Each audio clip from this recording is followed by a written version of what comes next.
Catheter करते हो तो हमने देखा यूरेथ्रा का कर्वेचर कैसा है। एक तो स्ट्रेट है, फिर वो मेम्ब्रेनस पार्ट के पास वो कर्वेचर बना रहा है। Second curvature you may find at the glans penis. तो एक्सटर्नल यूरेथ्रल ओरिफिस जो है वो सबसे नैरोएस्ट पार्ट है, तो वो हमें पता होना चाहिए। ओके, तो यहाँ पर जब भी आप कैथेटर डालोगे मेल में तो मैक्सिमम रेजिस्टेंस यहाँ पर आएगा क्योंकि उसका डायमीटर सबसे कम है। ओके, देन मैक्सिमम रेजिस्टेंस, आप कोई भी इंस्ट्रूमेंट डालते हो तो तब भी वो भी मैक्सिमम रेजिस्टेंस आपको फील होगा at the level of the external urethral orifice. Okay, external urethral orifice के पास।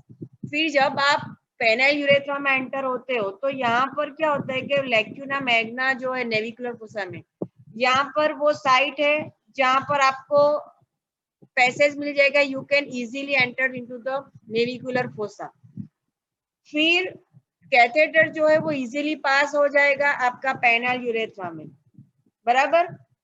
और यहाँ पर क्या हो सकता है कि there is a no resistance, तो अगर आप ऐसा वैसा टेढ़ा मेढ़ा कैथेटर हो गया तो you may rupture the wall of urethra. पर आपको ये ध्यान रखना है, तो कैथेटर को रप्चर न हो उसके लिए आपको जो floor of the posterior wall of urethra या फ्लोर ऑफ द यूरेथ्रा उसके क्लोज रखना है as much as possible.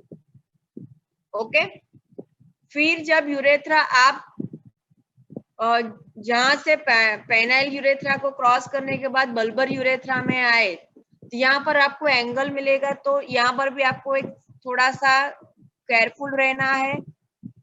Okay, membranes urethra की वॉल जो है वो थीन होती है, नैरो होती है, तो यहाँ पर आपको ज्यादा फोर्स आप अप्लाई करोगे क्योंकि एंगल है और वो बॉल फिक्स है, तो यू में रप्चर द यूरेथ्रा। तो आपको एक्सटर्नल यूरेथ्रा के पास से कैथेटर या इंस्ट्रूमेंट डालना है, इजीली धीरे धीरे जाना है और do not apply much force और स्लोली स्लोली उसको पास करते रहो। ओके, तो देन अगर आप एक बार मेम्ब्रेनस यूरेथ्रा को क्रॉस कर दिया तो उसके बाद वो इजीली प्रोस्टेटिक यूरेथ्रा और ट्राइकोनम ब्लेडर से आगे चला जाएगा, but you find a maximum resistance at the external urethral orifice.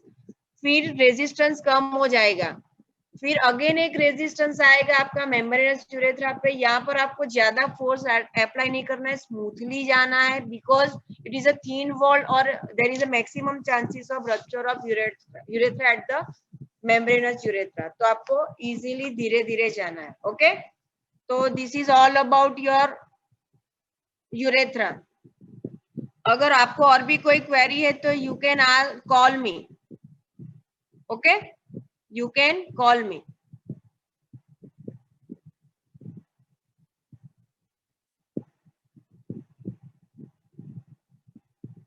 Catheter करने से पहले एक बार आप एनाटॉमिकल फैक्ट एक बार देख लेना।